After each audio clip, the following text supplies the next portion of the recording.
I'm sweating. Do I look shiny? No, you look good. All right. Ooh, they're in here. Hey, everybody, welcome.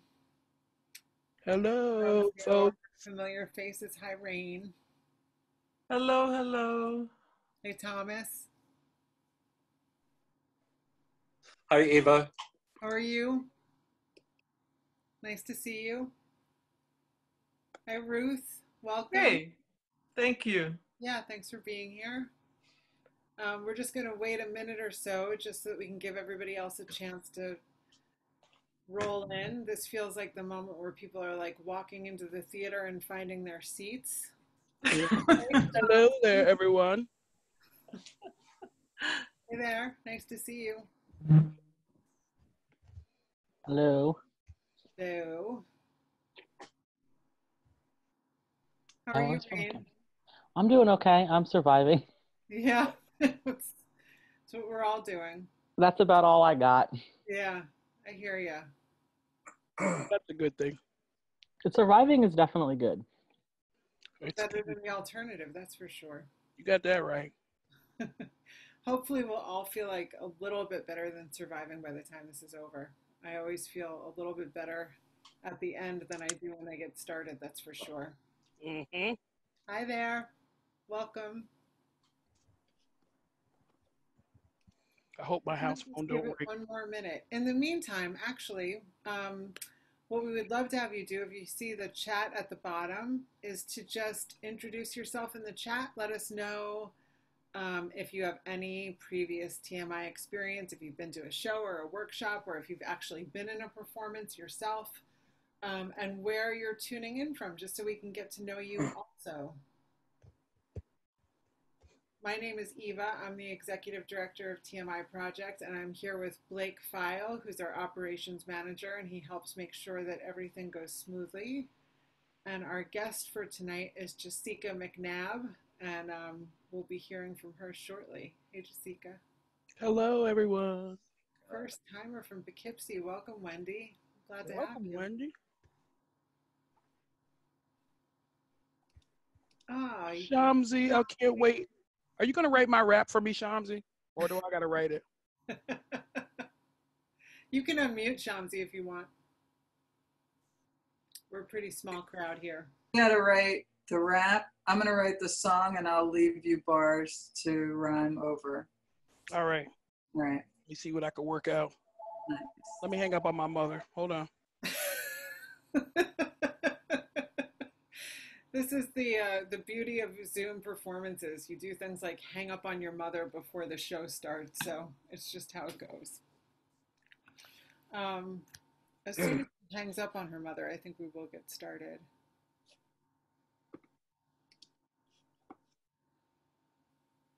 Hey, Ashani. Welcome. Don't hang up on Cheryl like that. Psst. Oh, yeah. She was like, what? I was like, get on Facebook, then you can see me. It's not on Facebook. You have to come in through Zoom. Well, you know. Is she going to come? We'll see. She's technically challenged. Ruth, welcome. So you're in Putnam Valley now. Nice to have you here. I'll unmute. Wonderful. So are you just here recently? It feels recent because it's so different than Detroit, you know, Metro Detroit. I'm in the woods and it's really beautiful. It's my uncle's old farmhouse. Oh, wonderful. Well, thank you for being here. I'm glad that you're... You can't imagine how glad I am to be. I'm so glad. How did I landed it in apparently the only Republican, like seriously Republican county in the state? No, that can't be. But Putnam is. Is it? I guess that, I don't know what political talk is on here or what, but yeah, here I am. Here you are. Well, Glad to find you all. It's 7:05, so people may still be filtering in, but If everybody, with the exception of Jessieca, could mute themselves so that we can get started, that would be great. I do see that we have quite a few people here who've been to TMI Project shows before, some people who've even been in them, and a number of you who are brand new, and I welcome all of you. Thank you for joining us for the monthly connection. This is an event that we hold the third Thursday of every month where we invite a storyteller who's gone through our workshop before. In this case, we have Jessieca McNabb, who's been through many workshops that we've done. And I hope she will go through many, many more. She's also hosted events for us, and she was in the first production that we did of Black Stories Matter in 2017. But we've been working together for years longer than that. We were just trying to figure out when we met and how we got started. And I think we're going on 9 years in partnership in some way, creative partnership. So welcome, Jessieca. Thank you. Thank you. I used to be their sugar pusher at Stewart's, their ice cream pusher. That is true. That is true. Before they gave it all up. I don't know. Is Julie telling you lies that she gave up ice cream? Because that's not true. Listen, I don't spread people's business. Let it go. Just let it go. Yes, so we did meet at Stewart's, and back then when we would go in, my partner Julie and Jessieca would have like stand-up standoffs on either side of the counter, and we didn't know which one was going to make us laugh more, but by the end every customer in there was always hysterically laughing. And every time we left, I would say to Julie, we have got to get a microphone in that woman's hand. She has got to start telling stories. And then one day you made an announcement through the loudspeaker at Stewart's while I was pumping my gas. And I was like, who is that? It was a voice from above. And we started working together very shortly after. So just before we get started, I want to give you a little bit of a background, very small, about what TMI Project is, just so you know what you're in for. We are a nonprofit organization that uses true storytelling for social justice movement building. We've been around for 10 years now. We are called TMI Project because we get people to tell the too much information parts of their stories. We identify that as the parts that people usually leave out because they're too ashamed or embarrassed to share them. And we find that when we can set up a space that feels safe enough for people to dive into that part of their story and write it and get the support that they need to be able to step on stage and share it with the world, generally they go through some kind of personal transformation for letting go of the thing they've been holding on to. And also there's a really deep connection that happens between the storyteller and the audience, because all of us have some part of our stories or ourselves that we're holding on to because of shame or embarrassment. And when someone else shares something like that, it gives us permission to do the same thing. So I think we've curated about 2,000 stories at this point. If you go to our website, tmiproject.org, you can watch a lot of the stories there, or follow us on social media. I'm assuming that at this point, everyone after these last couple of months is somewhat familiar with Zoom, but just in case, you know that if your name is not coming up the way that it should, you can click on it and change it so that if we want to call on you later, we are calling on the right person. You can mute yourselves, you can raise your hand. If you go down to participants and click on it, there'll be another little thing that pops up that says raise hand so that you can participate that way. But if you are having trouble with that, you can also just raise your actual hand and we will communicate that way as well.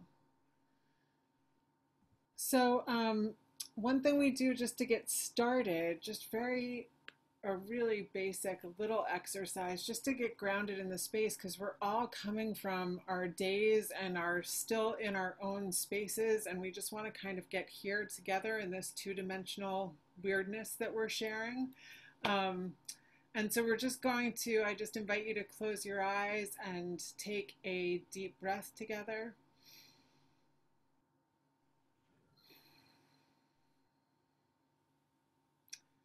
Just allow yourself to let go of whatever it was that was happening before you got here. It will all be waiting for us when we return, and so we can give ourselves permission to just be present in this experience with one another.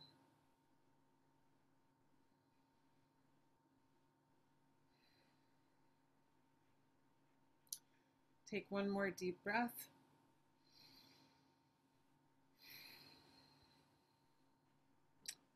And then as you slowly open your eyes, I invite you to look around in your own space and just see where you are physically in this moment. And then just acknowledge that all of us can see each other's spaces as well, and to feel free to look at your neighbor's space, see where they are in this moment. And although it is pretty much physically impossible, we like the human connection challenge. Try to make eye contact with one person who is on the screen with us tonight. Just pick somebody to feel connected to.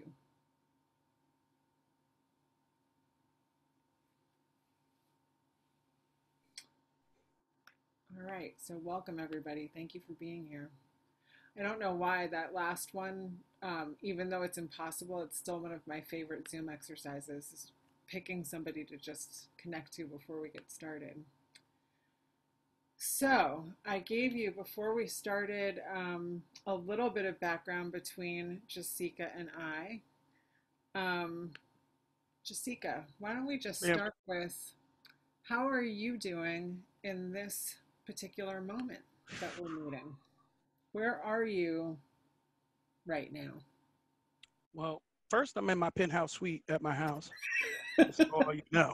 It's the second floor. It's my penthouse suite where I work from often. Emotionally, I'm in a very deep place right now with all the Black Stories Matter and the protests, and really having to deal with it really head on, face on, and being involved, and not just being a spectator. I mean, that sounds sad to my own self, that I was a spectator for so long, and I used to try to just get in how I fit in with humor, to, be approachable for people to talk to me and be accessible to people that wanted to ask questions. But right now I'm in a different mode of it. I'm definitely in a soldier mode, in an unapologetic mode.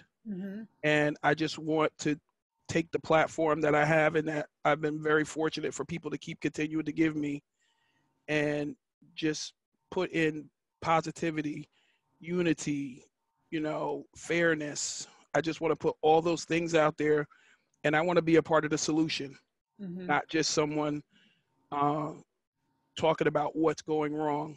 I want to be at the table and try to be a part of the resolution to the issues that we're having right now, the matters that we're having.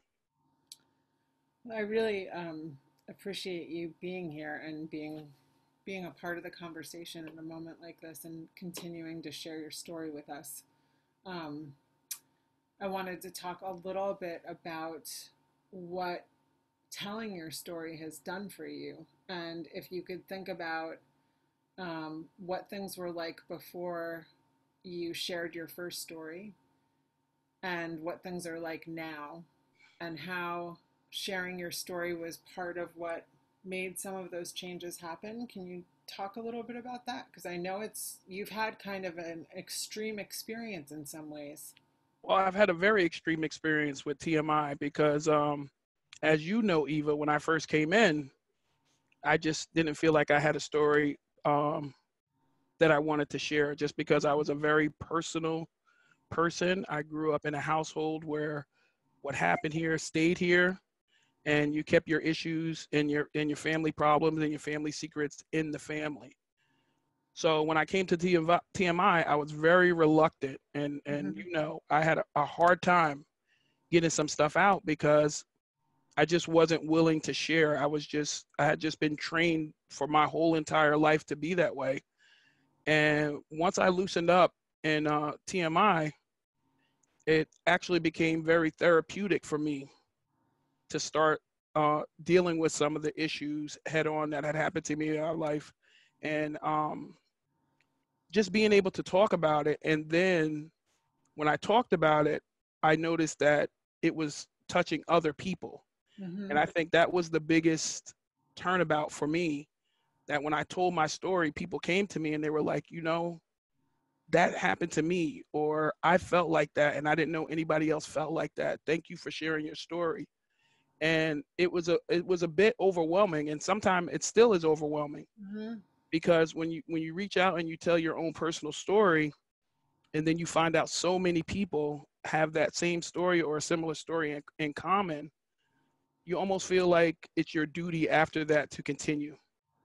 And it lit a fire under me to want to continue on with TMI, because I promise you, I thought I was a one and done with you guys with my story. I was like, you guys got enough of my business. My mama gonna kill me. So, but the continued storytelling that I did, and I felt like my storytelling and my writing was evolving. Mm-hmm. And I also felt like TMI helped shape me for my stage stuff when I do my stand up. And now that I'm doing talking at rallies, and I'm doing radio shows that are talking about serious topics, I think that TMI is a very integral part of shaping me that way, to show a different side of me, that I wasn't just the funny girl that was trying to get into you being funny. I call TMI my serious side of funny. So it helped me to develop a way to get a message out that I didn't even know it was in me to come out.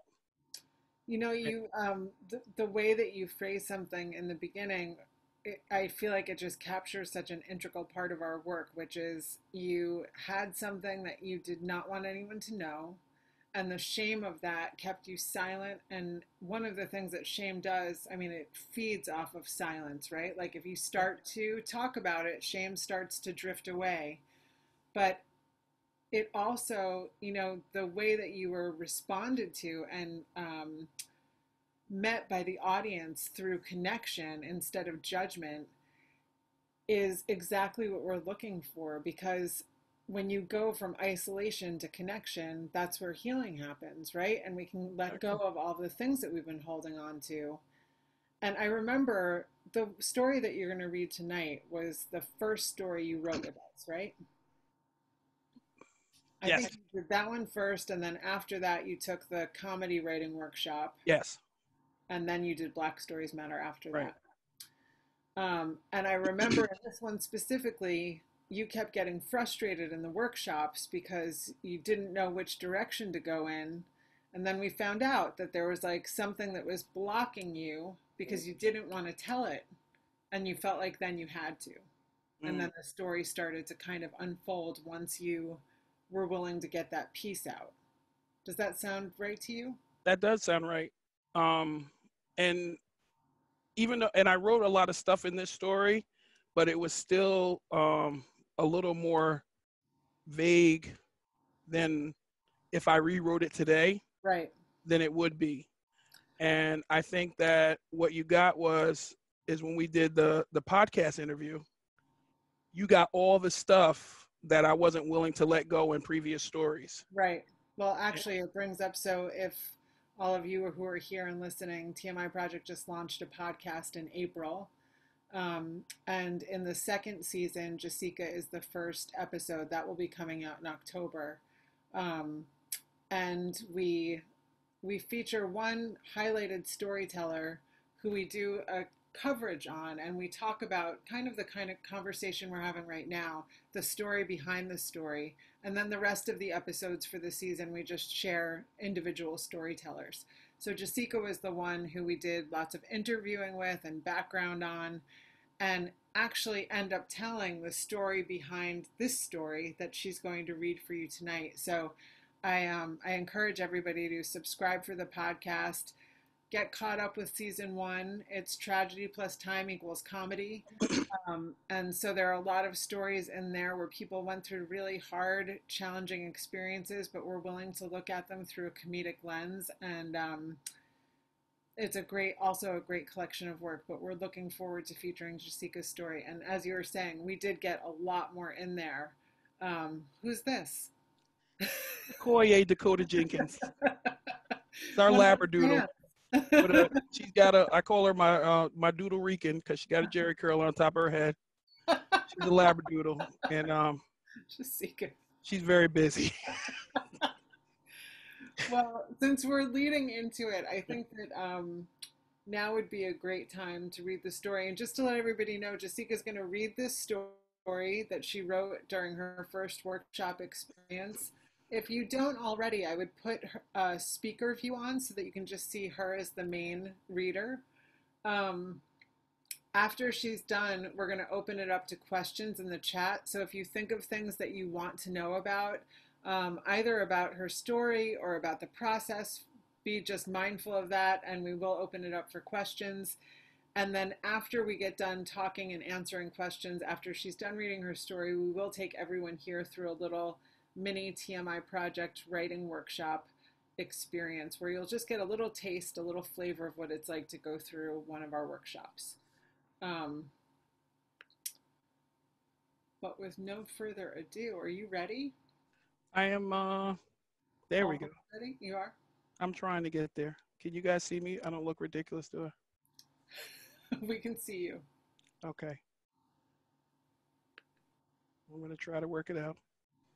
And I will say too, we just had our first Zoom performance, and one of the things we told everybody there is that even though it's going to be a little bit messy, when it's over, you are free to unmute yourselves and applaud for her because you're going to want to, and it's nice to still have that communication between the audience and the reader, and then we'll all mute ourselves again. You can also feel free to use the chat as a little cheerleading section if there's anything that's particularly resonating for you throughout the story. So anyway, ladies and gentlemen, the one and only Jessieca McNabb.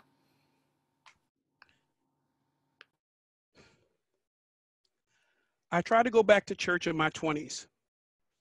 Lord knows I've got issues and need some serious help. I grew up in church and I liked it as a kid.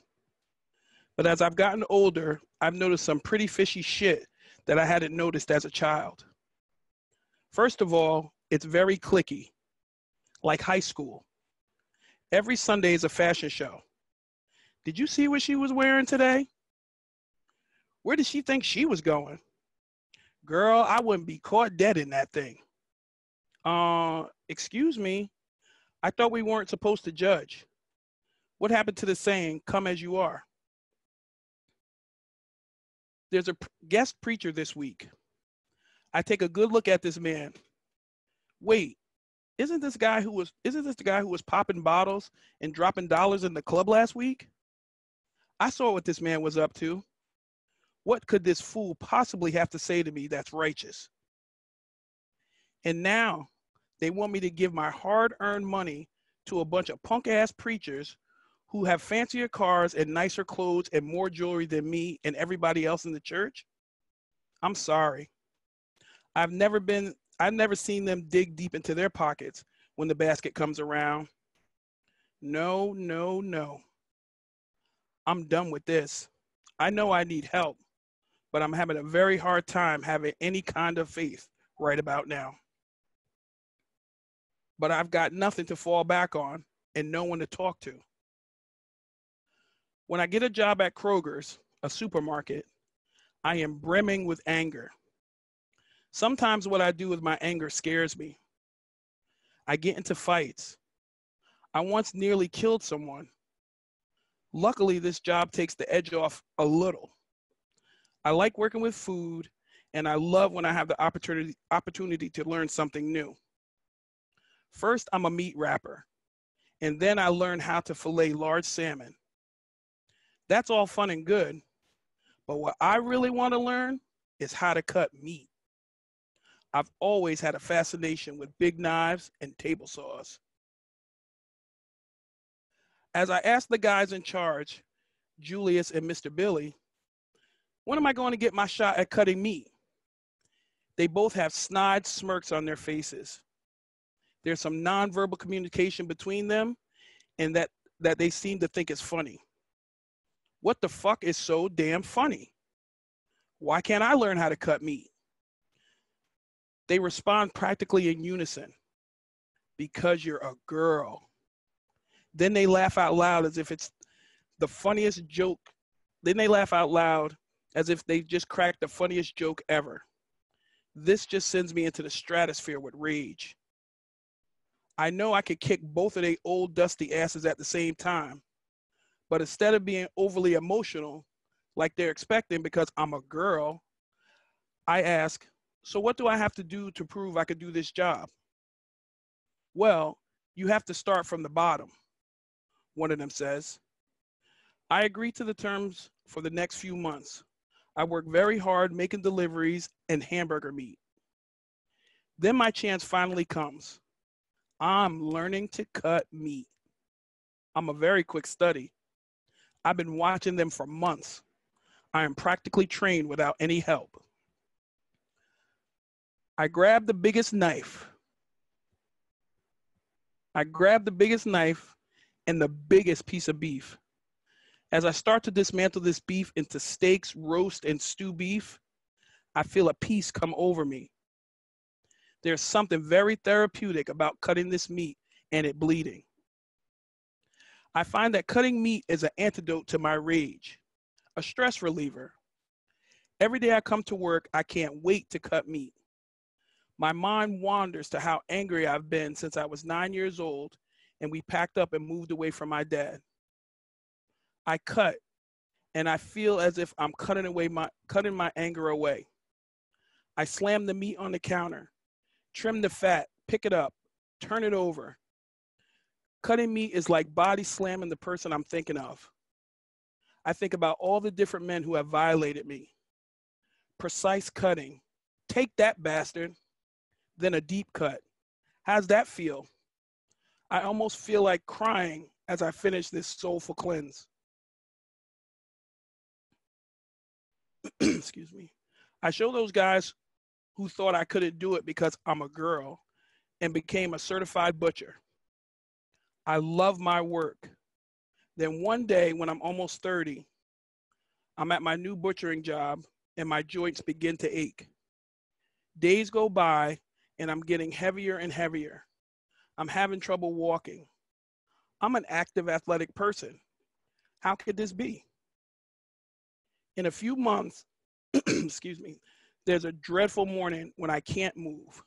I mean, I really can't move at all. I call my mate for help. EMS puts me on the gurney. Test after test, stick after stick, the doctor's still guessing. Finally, after 2 biopsies, they determined I have sarcoidosis, an immune disorder that involving abnormal collections of inflammatory cells that can form as nodules, often in the lungs. I wound up in the care of a specialist. He puts me on a treatment that has me lying in bed with a needle in my arm for 4 days a month for 3 months. Now I have a tremendous amount of time on my hands to think and no way to get my anger out. This is not good right now. I have already had to give up my life. No sports, walking, or hiking. Hell, going to work for 5 hours wipes me out. How can I continue to live like this? I refuse to be a burden to anyone. I can barely do my daily chores like washing myself. But as I lie in this bed with fluid dripping in my veins, I start to notice other people, women, men, young, old, all of them much sicker than me. And then one day I see a child getting chemo. All of a sudden, things are in perspective. Just that quick. I know I need to fight. These people are much worse off than me. At least I have a possible end in sight. Who knows what they face? Who am I to gripe? I get better and I learn how to manage my condition. This whole experience has helped me rediscover my faith. It is a cooler than usual September morning in South Carolina. A few months earlier, I confessed my love for God and his son and turned my life over to Christ. Now the day is here when I am physically and spiritually to wash my sins away and ask to be forgiven for all the things bad and sinful in my life thus far. When we arrive at the beach, before we could even get out of the car, I noticed the water is very rough, large crashing waves. I go stiff with fear. The 10 or so of us getting baptized come to the edge of the water. Everyone else gathers around. They begin to pray. The bishop, who is my cousin, evangelist, and the deacons head into the rough waters. They walk in about 20 feet or so and form a half circle with the open side facing us. As they begin to pray, the water leading to them and the water in the half circle begin to calm down. I can't believe my eyes. They fill with tears. We are brought in one at a time. When the bishop calls my name, I can barely hear him over the sound of my heartbeat. I start my walk into the water, the longest 20-foot walk of my life.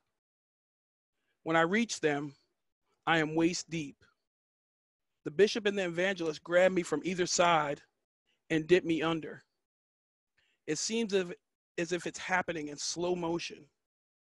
I feel my body submerge, and for a moment, all is quiet. In this moment, there is no loss, no violation, no rage. I hold my breath, and in a split second, my mind wanders to a birth. As they bring me out of the water, I feel relief.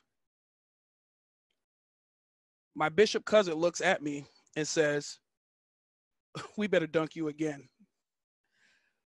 I go under once more. This time when I come up out of the water, I feel free. I feel as if the burden has finally been lifted. My rage has disappeared. I cry uncontrollably. My legs are weak as I try to walk out of the water. My family comes to my aid to help me walk up the beach. After a few steps, I turn to see where I just came from. Once the bishop, evangelist, and deacons emerge from the water, the calm pool regains its roughness, just like the rest of the ocean around it. And I just look up at the clear blue sky and I smile.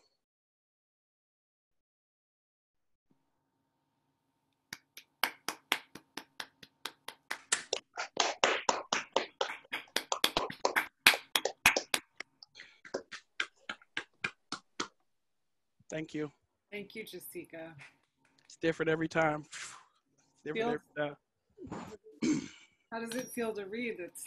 You wrote that one years ago.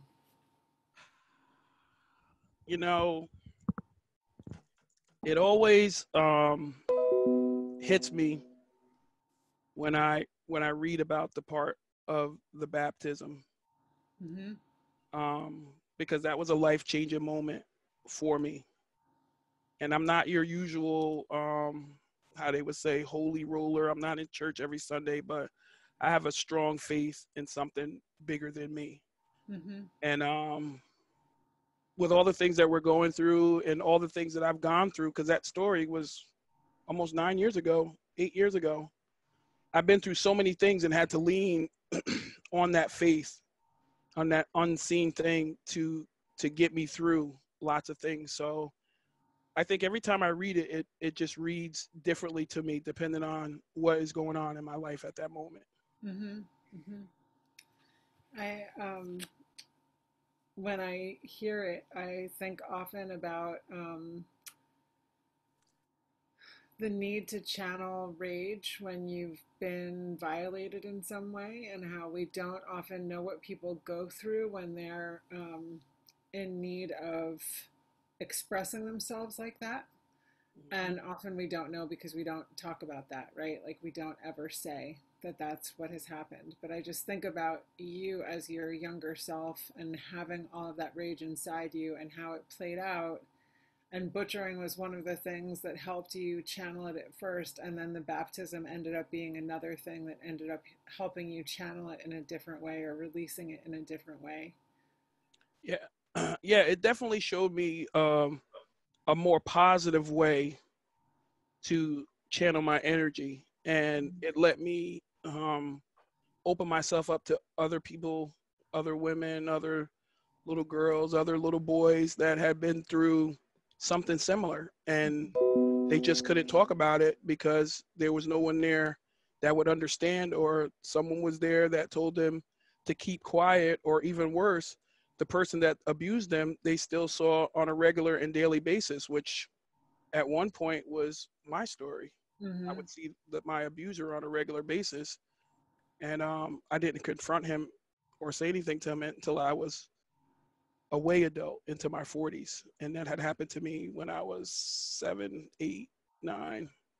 That happened recently, didn't it? Didn't it happen around the time we were recording the podcast interview? I remember talking about it in the studio. Yeah, not too long ago. It was on my last trip to South Carolina. I ran into him, and I let him know that he holds no more power over me, and to get on with his life before I put my foot in his ass. Don't Um, try to touch me. Don't try to reach out to me. Enough was enough, and I felt like I really took my power back from him, and he seemed like he was perplexed, like I didn't know what I was talking about, and I was like, "Don't act dumb. You know uh-huh. exactly what you did." Yeah. So yeah. I feel like we're in this moment where there are things that all of us have known about forever, right? Like we've all known that these things happen. And the Me Too movement kind of lifted a veil on all of that and made it possible for us to talk about. And I know for even myself that when that happened and we were like, it's like blinders get taken off. Even if you've experienced things yourself, you've been through it, you know it, you're taught not to see things a certain way. Yeah. And so there's just so much denial and so much holding back and so much protection of the person who's done the abusing, like that we all are in this commitment that we will promise to stay silent about it. And I feel like when that started to happen and stories started being told, I felt like an actual kind of like cellular shift, like, oh, I knew all of this. I just couldn't see it this way before. And I feel like that's happening again now with what's happening with race in this country, where there are things that we have all known and we've all seen over and over and over again, but we have been taught to look at it in a certain way. And right now, it's like the veil is being lifted and we are being told over and over again, you cannot look at this that way anymore. You have to open your eyes and actually see what's happening. And I do think that that is a place where storytelling can have a role in shifting things, because we can be proponents of that, sharing our clear vision, sharing our true experience in a way that takes the veil off. And I just wonder how you feel it might play a role in what's happening right now. Well, right now I think that it's gone on for so long that even me as a Black woman was desensitized to it. And I think the blatantness of what happened to George Floyd and the callousness of the whole thing and being able to see it from beginning to end. I mean, we've seen a lot of stories. We've seen stories where we might have thought they died on the scene or it could have happened on the scene, but this was so blatant to see it that I just think it sent a shockwave through the entire world and just ripped this bandage off of this wound. I mean, just totally ripped it off and opened it up again.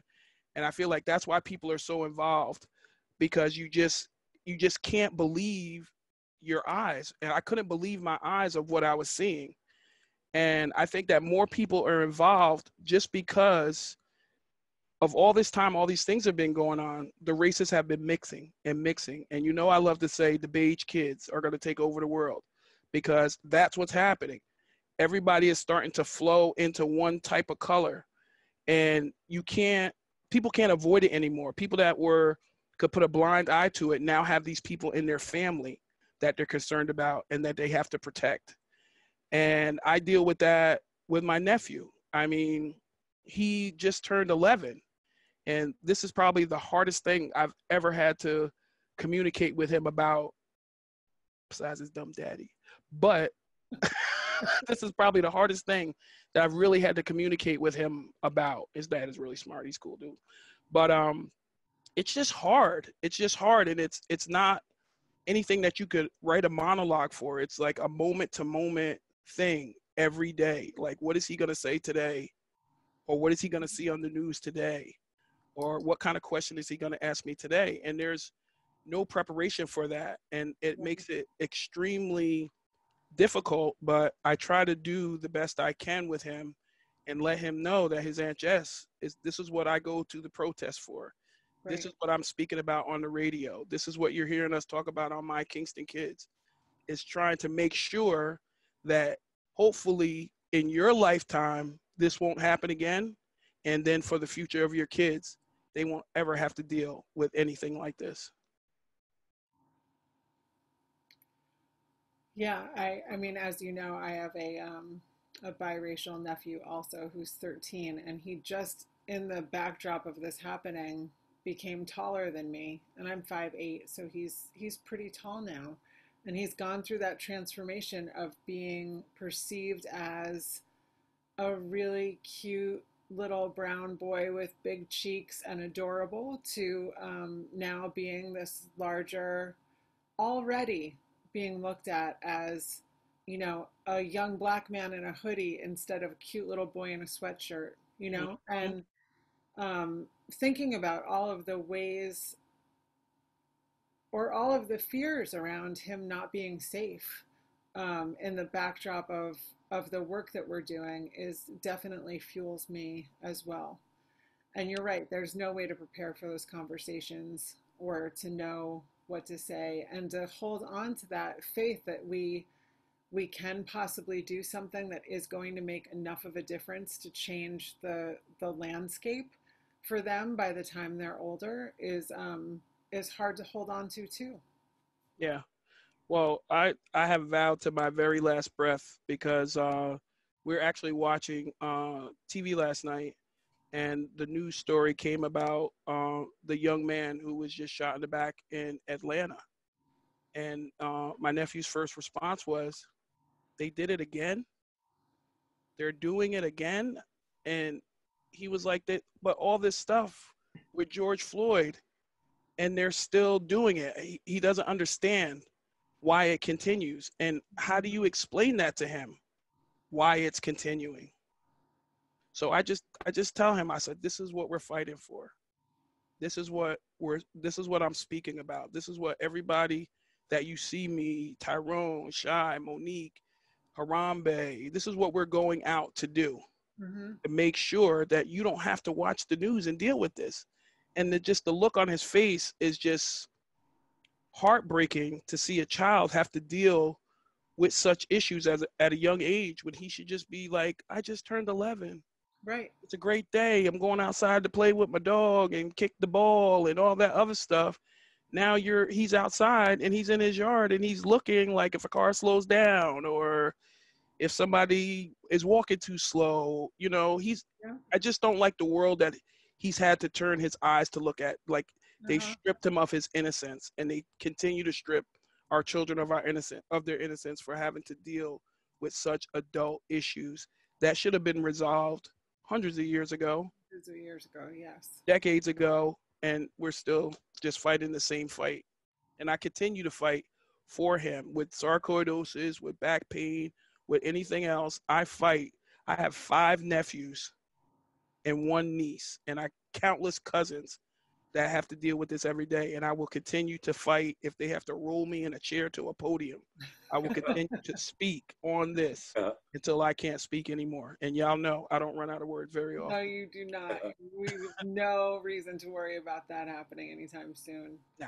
I wonder, so when I start feeling overwhelmed about being impactful or what I can actually do that will make a difference, I turn to what we do. And so what we do is we create stories and we use them in a way. And it's as cheesy as it sounds. Sometimes I just go back to the mission of changing the world one story at a time. Like, I can't do everything, but I can focus on this one story and see if it can make a difference. And so I just wonder, in terms of, there are a lot of things that we have planned right now. And I'll share about a couple of them. We are going to have a drop-in workshop on Zoom, a Black Stories Matter workshop. That was where Jessieca developed a story that she didn't just tell, but a different one. That is not going to culminate in a live performance because we feel like the performance part of things is a little bit challenging to do in the middle of crisis and trauma. And we wanted to establish a place that was just process-oriented, a place where people could show up, right with the Black Stories Matter workshop leaders, Micah and Dara, and be in community and have a place where there could be an outlet. So that's starting on June 24th. We also have a place on our website where people can submit stories anytime. And starting in August, Jessieca is actually going to start hosting another monthly event where she will invite a participant from our Black Stories Matter program and a community activist who knows about whatever issues they've been talking about within their personal story.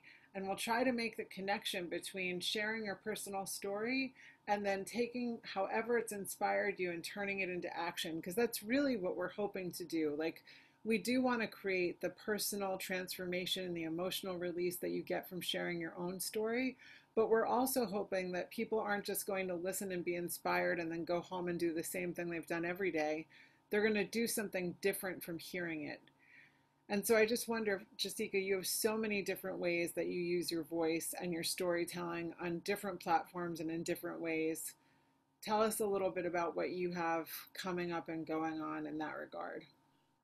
Well, we're trying to be involved in many of the peaceful protests that are going on. We are we're doing a protest in Rosendale on June 27th from 4 to 6, backed by Harambe, but not put on by Harambe. The people of Rosendale came to us to help consult on how to put the rally together and having talking points and speakers and stuff like that. So we helped them out with that. We will continue to do our PPE tour with Harambe soon. We'll be picking that up pretty shortly the next week or so, of going to different towns in Ulster County, different areas, handing out PPE, doing Narcan training. Now we brought in the voter registration. So we're just trying to hit as many things as we possibly can, making the people aware of what's going on. And we're doing a lot of stuff on Harambe Radio. Every week, you can't not do it. You can't not talk about it. And then also, I just finished up, I think, a 3-part series with Julie, which I co-host on No One Like You with Ronell Tinsley, which was like a Black man's perspective of what was going on in society today. So that was really great. So wherever they call, I was just on She Radio on Radio Kingston. We were just on there yesterday or the day before. We did an interview with Teresa, Monique, and myself. And we also have Juneteenth coming up this week, put on by Harambe, June 20th at between 1 and 4 p.m. You can tap into the Harambe Facebook and see the whole show. We have some drumming, we have some spoken word, we have a libation, we have some storytelling. The youth design team will be there from the African Burial Ground on Pine Street. We're having some spoken word. You know, I'm going to slide a couple of inappropriate jokes in there somewhere, but not too bad because we'll be in the church. And you know, just staying on this with the African burial ground, still trying to grind and raise money. We obtained that land, and they've started working diligently, doing planting and clearing the land and revitalizing the home so it could be a museum and a teaching point. So I'm just staying busy. Yeah. So for those of you who are not local to the Kingston, New York area, Jessieca is on Radio Kingston on a program called No One Like You. Blake, I wonder if while we're doing the workshop, you could get the links for the Radio Kingston show and also for Harambe's Facebook page, because then if people would like to attend the Juneteenth celebration, they can. Now that you're able to tune in from anywhere, everybody can come to Juneteenth in Kingston if they want to. Yes. You guys do have quite a lineup for Saturday. I'm really looking forward to it. Yes, it's going to be great. We got a good time. John Drew and CCE Energy will be there dancing. Oh, great. We're honoring Juma Sultan, who is just out of this world. Black man, drummer. He drummed with Jimi Hendrix. Oh, wow. I mean, he's been all over the place. Oh, I've met him. Yeah, that's actually Tamika's father, who you had featured. Oh, really? Yeah. So they were related. yeah, so they'll be now when you see her again and you look at him, now you'll know she's just like a light-skinned Juma. She a beige Juma. But she's gonna be, Tamika will be on there doing some medical stuff, a proper mask wearing, hand washing. You know, we can't get into that enough. Yeah. And just looking forward to it. It's gonna be a really great show. We have some singers. Marlene Merritt is gonna sing. Courtney and Alex Simmons are going to sing. So it's just gonna be a really great show, educational, serious, funny. We're just gonna have a good time. Nice. So I'm curious if there's anybody here who has any questions that they'd like to put in the chat for Jessieca, either about her story, about her experience writing, about challenges. And what we do at our live events, which we also do here, is you can feel free to ask anything you want, regardless of how personal it is. And Jessieca is always welcome to say, I don't want to answer that. Then you don't have to worry about whether you're being too personal or not. So that's just kind of how we set up the space. And in the meantime, I will also start to let you know about, well, actually, before I move on to that, why don't we just see, is there anybody who wants to put a question in the chat? If you can just raise your hand, then I'll know to wait. Okay, good. I will wait then. So yes, Harambe is on there now. You can see there's a link there. We also put a link in for the drop-in workshops, which are free and start on the 24th, as I mentioned. They're going to be every Wednesday for 8 weeks. And even though there is not going to be a show at the end, if people come every week and they do develop material and they would like to read at the end, we'll create another program afterwards to support those stories going out in the world. We just don't want people to feel pressured to have to come up with something or feel exposed in that way. And there is the link for No One Like You, which is another show that Jessieca co-hosts on Mondays at Radio Kingston, which is a local community radio station. So while I'm waiting, I will just let you know a little bit about the writing session that we're going to do together. We do what we call free writing, and Jessieca is very knowledgeable about that at this point with all of the classes we've done. Let's see. This is from Ashani. What do you do to feel spiritually fulfilled once you had trouble staying connected to your church home? I had a similar problem when I started college.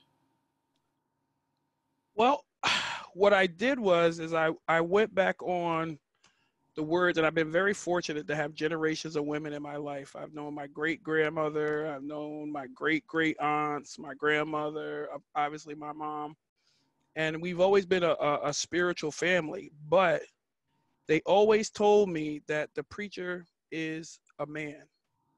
He's a man, and he has faults just like everybody else. So you have to get what you need for yourself. So I started reading the Bible for myself. I started reading other spiritual books. I started reading books on spirituality, and I tried to just go beyond like a a physical Jesus because I had issues with it already because he was blonde hair, blue eyed, and all that other stuff, fair skin. So I already had an issue with that. So what I did was, as I got older and as I got braver, I just started questioning it. I started, and if a preacher would sit down and talk to me, I would be like, you want me to talk how you want me to talk, or you want it straight, no chaser? And if they chose straight, no chaser, I would ask direct questions and question different things that I read. And then I would take it for myself, because the hardest thing I had going on in church was when a preacher read a scripture and then says, well, this is what it really means. And then he talks on that for like an hour. And by the time he gets to the end of that hour, it doesn't sound like anything that he just read. So I just had to learn to get it for myself and make my own connection with a higher power and walk my own road. And I didn't expect to walk my path like anybody else's. And I wouldn't, as I getting older, I don't let people determine how I walk my path or what kind of Christian or faith-based person I should be. I have my own connection, and that's just it. And I don't worry about anybody else's, because when it comes down into the end, you came in by yourself and you're going out by yourself. So that's how I deal with that. And I just stay connected. I just get past the man or the woman or the flesh, and I deal with my own feelings and emotions. And that has been working out for me. I hope that answers your question. Thank you, Jessieca. Thank you for the question, Ashani. Thank you. It was a good one. And before we move on, I just want to, Jessieca, thank you so much for sharing your story again and for being here with us and getting us started. I forgot to mention that one of the things, Jessieca's taken on so many roles at TMI Project at this point. MC, storyteller, but one of my favorite roles that she has is she has now become the TMI Preacher, who comes to the theater before we have shows and goes backstage and gives sermons to inspire the other storytellers before they go out and do the same thing that she did. It kind of started officially when we were working with the high school, I think. Yeah. And then it has happened at every show after that. So you're a source of inspiration for the whole community, and I'm really grateful to have you be a part of it. Thank you for that. And I'm just glad I could use my words for good, because for so long they weren't for good. So I'm in a redemption mode. And a lot of people better be lucky I've been baptized. All I can tell you. Well, when the podcast comes out, people will hear more about that story. So don't forget to subscribe. There are a lot of background to the story that you just heard will be in that episode. So yes. Thank you. And thank you for having me always. Oh.